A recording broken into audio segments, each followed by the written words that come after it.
সুপ্রিয়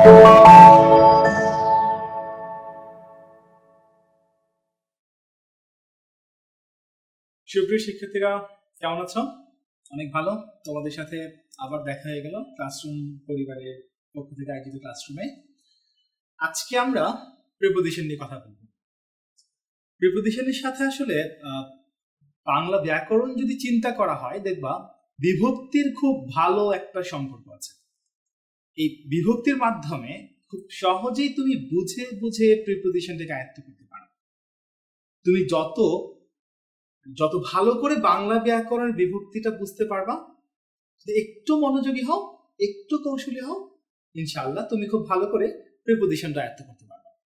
সো দেখা যাক সেটা কিভাবে আসলে আয়ত্ত করা যায়। তার আগে জেনে নেওয়া যাক যে বাংলা ব্যাকরণে বিভক্তি মূলত কয় প্রকার। হ্যাঁ, তোমরা সবাই জানো যে বাংলা ব্যাকরণে বিভক্তি 7 প্রকার।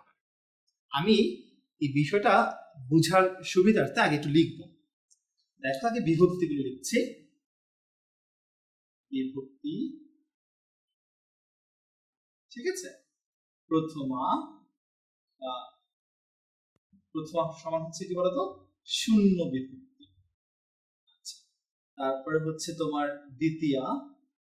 বলো, দ্বিতীয়া মানে কি? কে রে, যেটা মূলত প্রতি এই অর্থ প্রকাশ করে। তারপর আসো তৃতীয়া। তৃতীয়া বলতে আমরা কি বুঝি? তৃতীয়া বলতে আমরা বুঝি দ্বারা, দিয়া, কর্তৃক। তিনটে করে করি। এই বিভক্তির সাথে এখন প্রিপোজিশনটা আমরা সম্পৃক্ত করব। সেটা কিভাবে করবো দেখো।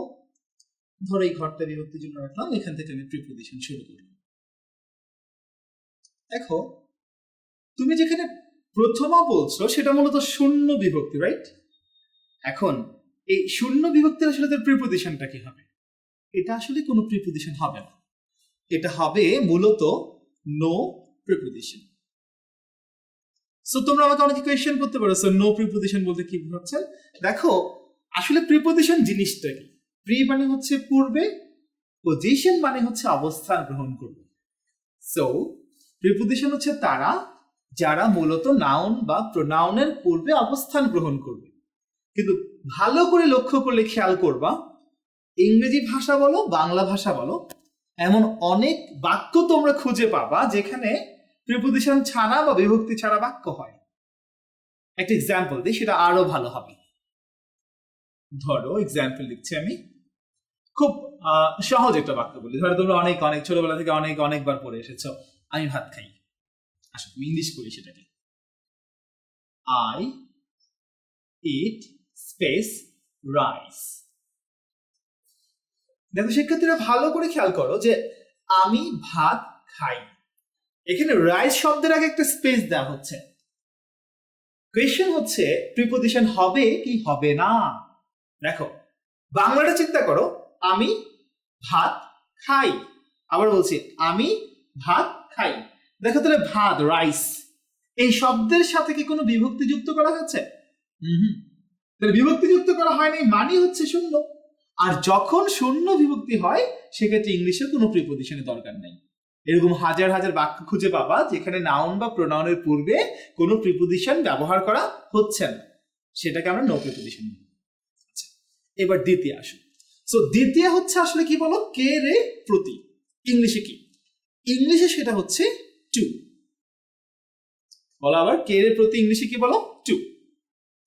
অর্থাৎ বাংলা বাক্যের শেষে কোনো নাউন বা প্রোনাউনের সাথে যদি আমরা কে রে আনি আর সেটা যদি প্রতি বোঝায় তাহলে সেটাই দ্বিতীয়। একটা এক্সাম্পল দিই, যেমন তুমি কাউকে বললা আপনাকে সালাম, তোমাকে সালাম, সালাম স্পেস ইউ। বাক্যটা বাংলা করো, আপনাকে সালাম। তাহলে ইউ কে তুমি বাংলাকে আপনি করেছো না আপনাকে করেছো? কে এসেছে, দেখো কে। আর এই কে মানে কি? মানে কারোর প্রতি তুমি সালাম প্রদর্শন করছো। আর যখন কে প্রতি অর্থে নির্দেশ করে সেক্ষেত্রে আমরা যে প্রিপোজিশনটা ইউজ করব সেটা হচ্ছে টু। তাহলে বলো আপনাকে সালাম, ইংলিশ করো সালাম টু ইউ। আসলে তৃতীয় বিভক্তি। বলো তৃতীয় বলতে আমরা কি বুঝি? দ্বারা, দিয়া, কর্তৃক। মজা হচ্ছে ইংরেজির ক্ষেত্রে সেটা হচ্ছে বাই অথবা উইথ। এখন প্রশ্ন হচ্ছে বাই কি? বাই দ্বারা সেটা আসলে মূলত ব্যক্তির দ্বারা, আর যেটা উইথ সেটাও দ্বারা সেটা মূলত বস্তুর দ্বারা। তাহলে বলো, ব্যক্তির দ্বারা বললে আমরা বাই ইউজ করব, আর বস্তুর দ্বারা বললে আমরা উইথ ইউজ করব। আর সেটা এক্সাম্পল খেয়াল করি। যেমন ধরো আমি বলছি একটা বাক্য, a snack is killed dash me dash stick. Stick মানেটা কি? মানে হচ্ছে আমার দ্বারা, মানে আমি একটা লাঠি দ্বারা সাপকে হত্যা করলাম। সো এখানে মাধ্যমের কথা বলা হচ্ছে। মাধ্যমের কথা বলা মানে হচ্ছে তৃতীয় বিভক্তি। এখন ধরো মাধ্যমটা দেখো কয়টা ভাগে বিভক্ত। প্রথমে ছিলাম আমি একটা মানুষ, মানুষ মানে ব্যক্তি, আর ব্যক্তি বেরিয়েছি মানুষ। এরপর স্টিক আছে। বলে স্টিক কি মানুষ না অমানুষ? অমানুষ মানে বস্তু। তুমি যখন বস্তু দ্বারা বলবা সেটা হচ্ছে অমানুষ, বলবা সেটা বস্তুকে নির্দেশ করছে। সো লাঠি হচ্ছে অমানুষ মানে বস্তু, দ্যাটস ওয়াই উইথ। আর আমি একটা মানুষ, দেখো মানুষ, দ্যাটস ওয়াই। এবার আসলে চতুর্থী বিভক্তি নেওয়া যাবে। চতুর্থ মজা হচ্ছে চতুর্থীয় কে এর নির্দেশ করবে, তবে সেটা বাংলায় জন্য এই অর্থ প্রকাশ করবে, বা নিমিত্ত এই অর্থ প্রকাশ করবে। আরো মজা হচ্ছে ইংলিশে এই অর্থটা বোঝানোর জন্য আমরা যে প্রিপোজিশন ইউজ করবো সেটা হচ্ছে ফর। তাহলে কে এর জন্য বোঝানো আমরা কোনটা ইউজ করবো? ফর ইউজ করবো। যেমন ধরো তুমি বলছো যে এই লেকচারটা তোমার জন্য, this lecture is dash you. তুমি কি বলবো দিস লেকচার, এই লেকচার তোমাকে? না, বলতে হবে এই লেকচারটা তোমার জন্য। সো এখানে তোমার সাথে আমি একটা বিভক্তি এনেছি, জন্য। জন্য, আর জন্য মানে চতুর্থী, আর ইংলিশ হচ্ছে ফর। ওকে, এবার সে পঞ্চমী। পঞ্চমী মানে হচ্ছে হতে থেকে চেয়ে।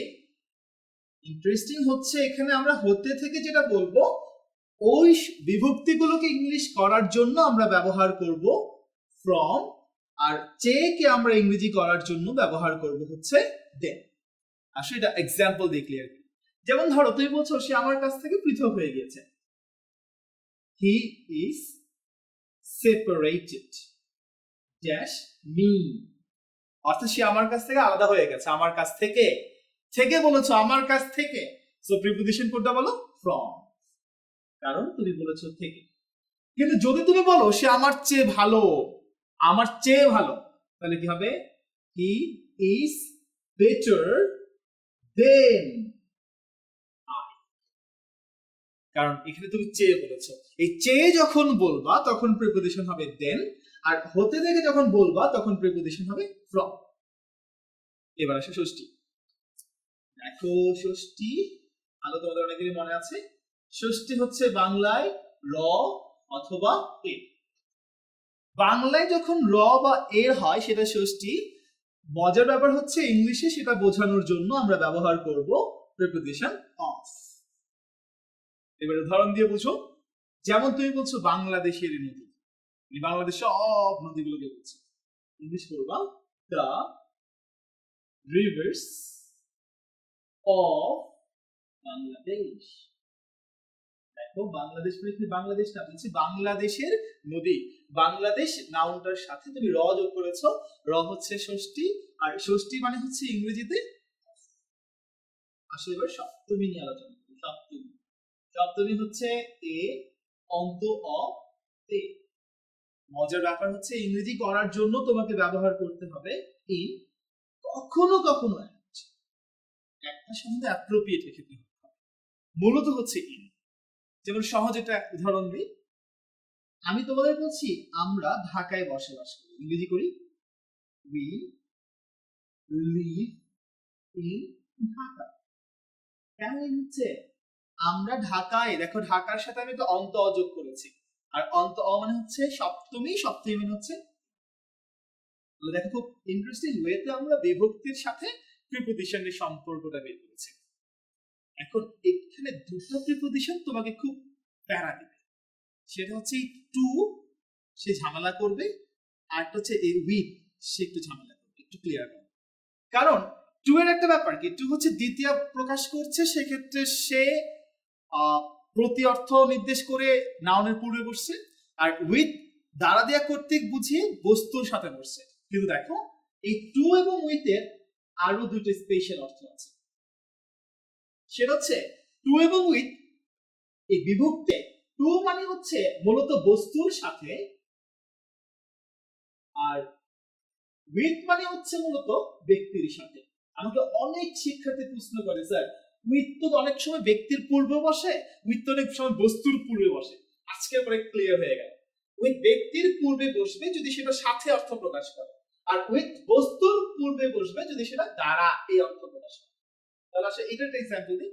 তুমি বলছো স্যার আমি আপনার সাথে একমত, I am agree dash you, এখানে হবে প্রিপোজিশন বি।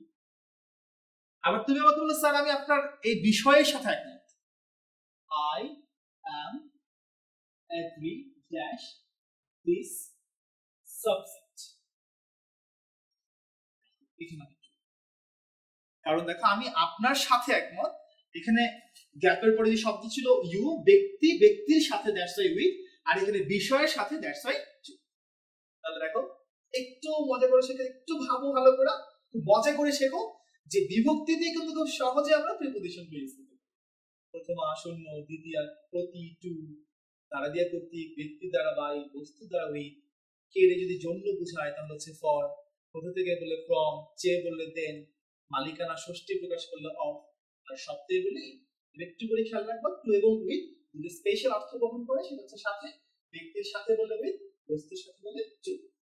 এই পর্যন্ত তোমরা যারা এখনো ক্লাসরুম পরিবারের সাথে সাবস্ক্রাইব করে একত্র হওনি, তারা তাড়াতাড়ি হয়ে যাও, বন্ধুদেরকে আমাদের সাথে আসতে বলো। আরো সুন্দর সুন্দর অনেক আরো আকর্ষণীয় আমরা ভিডিও তোমাদেরকে দিব, যেটা তোমাদের অনেক বেশি কাজে লাগবে। সেই পর্যন্ত তোমরা ভালো